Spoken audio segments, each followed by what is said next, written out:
This podcast is proud to be part of the TalkSport Fan Network. TalkSport. Powered by fans.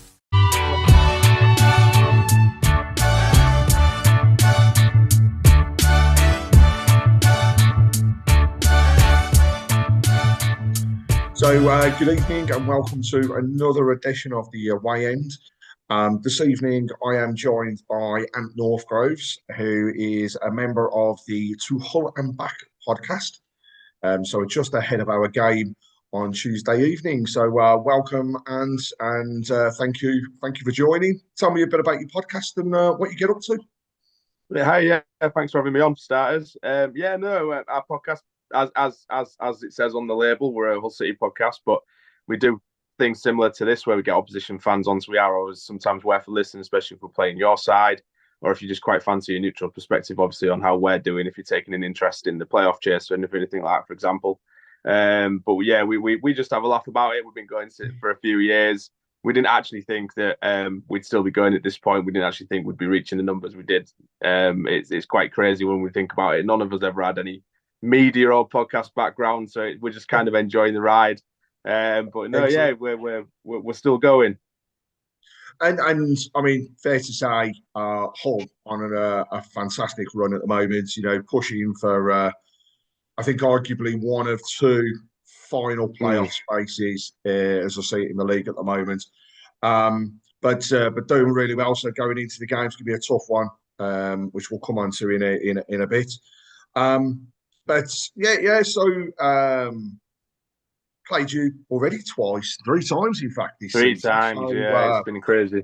FA Cup twice, and then in the league. So I mean, when we look at the past 5 games, it's a similar sort of story to what I've seen with past reviews that I've done. But 2 wins, 2 losses, and a draw in the past 5 games. I will say I have counted obviously the FA Cup results into those.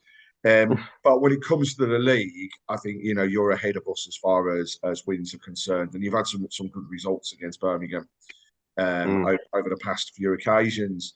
So our last game, obviously, as I mentioned, 2-0 win at St Andrews in the FA Cup, which I think it was a tight game up at your place to start off with. I've got to be honest, I thought both teams went for it.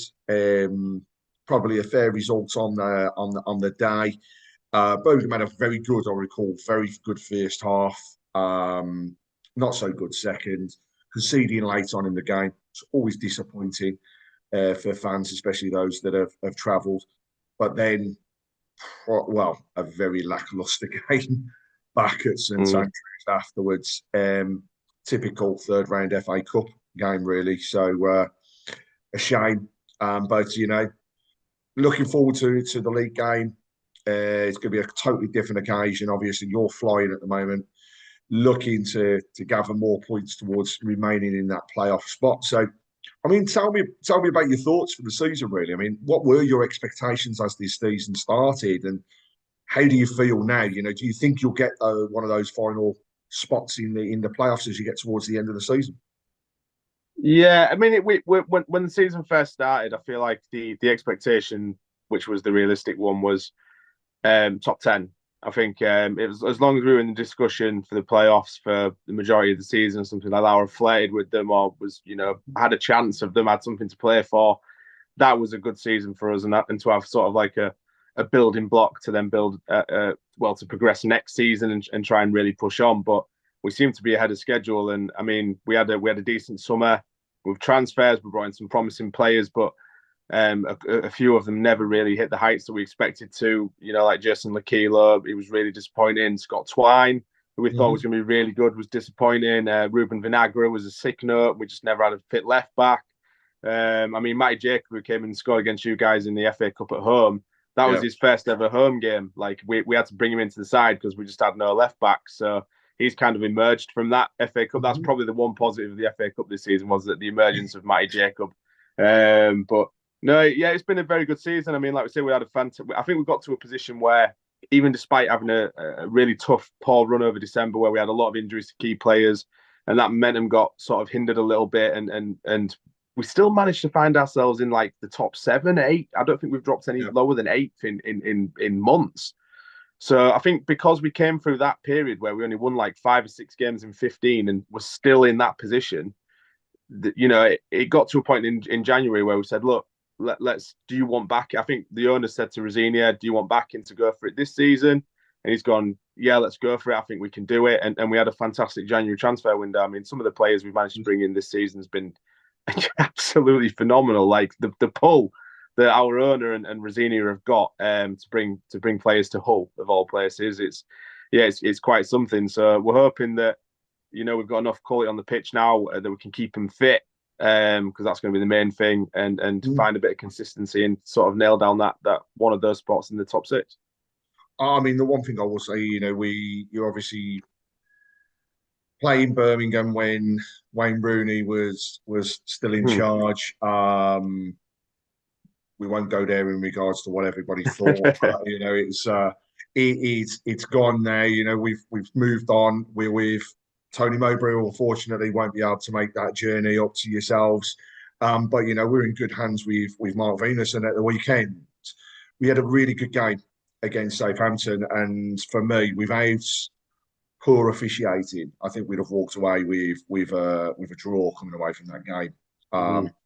But we come up to yourselves now off the back of that, wanting to push on. And at the end of the day, we need the points to get away from that final area of relegation. We are now equal bottom. We're only out the bottom 3 on goal difference. It's scary. And I think about how our season started and where we are now. It's polar opposites. So we've got a lot to play for, especially over the next few games. It's toughy against yourselves, and then we go into teams that are in and around us in the league, and so hopefully we can push on.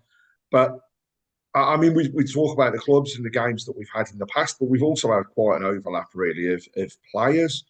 So players that spring to mind are Craig Fagan, Curtis Davies, who is as perfect and brilliant defender for Birmingham, and you did well with yourselves. Clayton Donaldson, actually turned out, I believe, on a couple of occasions, not many more after that, but obviously signed for Birmingham. A long time ago for us, was Clayton. Alex Bruce, and of course, for the managerial side of things, you had his dad there as well, and Steve, did wonders, I think, for both clubs, really. Then other players, Aaron McLean, I think he was loaned, if I recall correctly, to Birmingham. Didn't really turn out too much for us. Was a good player for yourselves.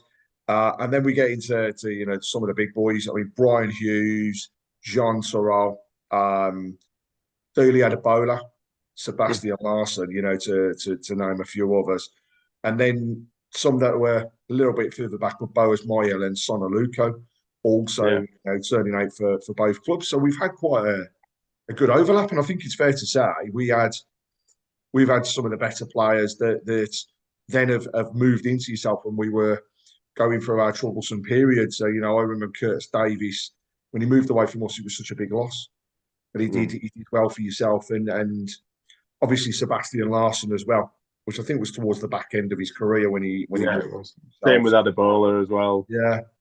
So I think, we definitely saw the best of Adebola at Birmingham, and we took him at the right time from Crewe. When we had him, and he worked and played wonders. But like I say, we've had some really good overlaps. So we're talking about the game on Tuesday evening, but we've mentioned some old players there. But who should we be looking out for? As we go into this next game, and obviously you've mentioned your young left back there. But who else should we be looking out for? I mean, strikers, midfielders. Where's your threats, and where do you think you'll be able to punish us? Yeah, well, I actually mentioned Matty Jacobs in his emergence. He doesn't play now. He's our second choice because we signed Ryan Giles. Obviously, he was fantastic for Middlesbrough last season. Got 20 odd assists, I think, in the last 2 years from left back. So he's a threat down the left hand side. But if you'd have asked me this at the beginning of January, I'd probably named you 2 or 3 players. But most of our attacking line now, it's looking at our starting 11. It's a bit surreal. I mean, you've got in the middle of the park, you've got Tyler Morton, who's been absolutely fantastic on loan from Liverpool this season, alongside obviously John Michael Seri, who's won the league with Fulham before, was almost going to Barcelona at some point in his career. Absolute maestro in the middle. Them two make it tick for us. Jacob Greaves, I think, is one of, if not the best centre back in the league at the minute. He's been absolutely fantastic, and he'll be in the Premier League next season, if that's with or without us.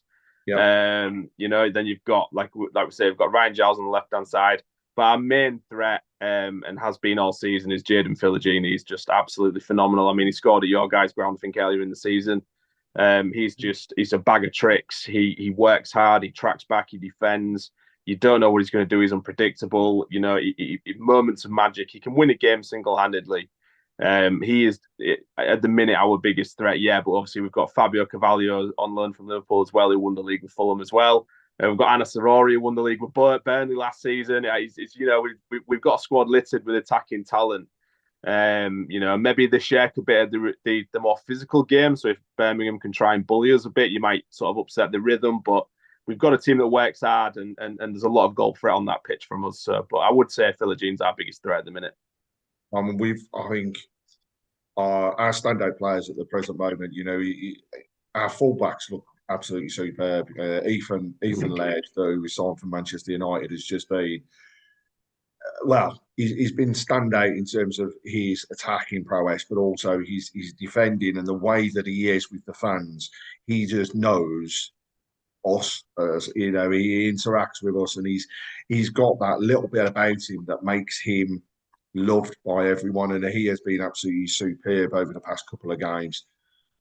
I look at the midfield, and actually, we've scored more goals from midfield than we have across the other areas. So Jordan James doing really well at the moment, really standing out and has come into his own over the past few months, and he's popping up with the odd few goals.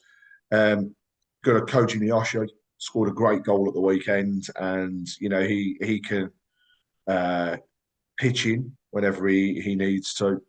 And then, of course, when I look at the strike force, we've got Stansfield, and he is just such a potent player when he's in and around the box.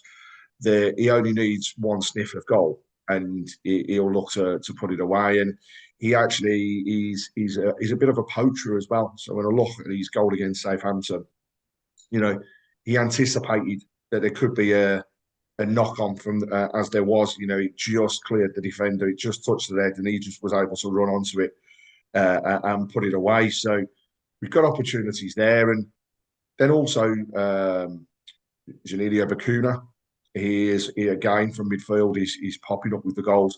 And it seems to be that we have strength for a change when we're actually coming off the bench.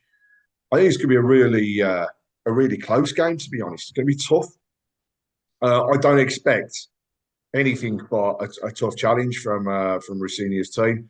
Never have done, and I love the way that he sets it up. And in fact, we all talked about the Wayne Rooney side of things when he came. I actually believe the vast majority of what happened at Derby when Rooney was there and they did so well and only just obviously failed to stay in the league was because of Rossini's work. I think 100%. He's done so well with your team, turning them around, but also bringing in these players. He's got those links, he's got that ability to spot the talent, and you've got owners that are backing you as well at the moment, which is superb. When it came to it, we've got new owners at Birmingham, but they're having to still firefight the financial fair play rules. So we've been stuck in terms of being able to do certain things over the last window. I firmly believe things will change in the summer, but first and foremost, we've got to keep ourselves in the league and be above 17th. That's where we've been for the past couple of seasons. Just want to be above 17th. We finished 16th. That's an improvement.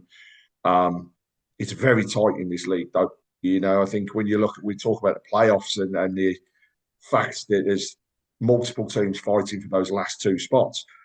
You look at the bottom half of the league and it's ridiculous. I think there's 4 or 5 teams now that are all on equal points, and it's in and around the goal difference that's keeping them away. The difference we seem to have is we're up against teams like QPR that are having a managerial bounce. We're up against Stoke that are doing exactly the same thing. And and everybody seems to be grabbing results. I mean, who'd have thought that Leicester would lose the weekend?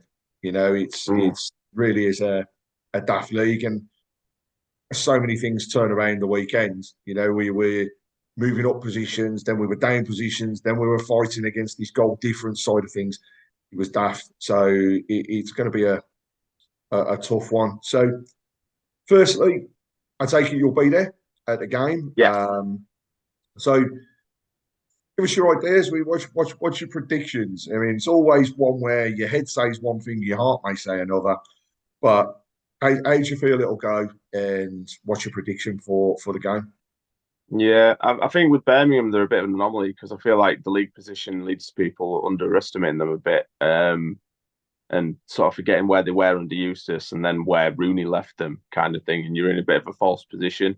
I mean, you only have to look at obviously the game against Southampton and the game you gave them and what you probably should have got from the game to realise that we're not going to have it easy.